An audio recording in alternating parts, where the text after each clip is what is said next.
సీతమ్మని.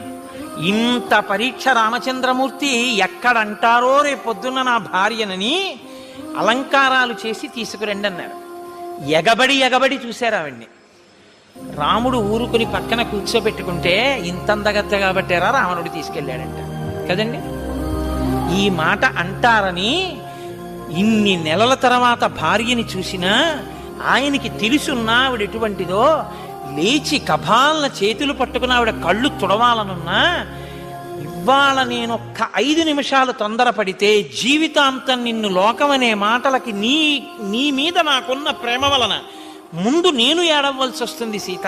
నువ్వు అంతఃపురంలో ఉంటావు, ముందు నా చెవిన పడతాయి. కాబట్టి నీ చారిత్రం ఏమిటో లోకానికి తెలియ చెప్పాలి. అందుకని ఆయన నా కంటికి జబ్బు వచ్చింది సీత, నువ్వు దీపశిఖవి అన్నాడు. ఆయనకు అనుమానం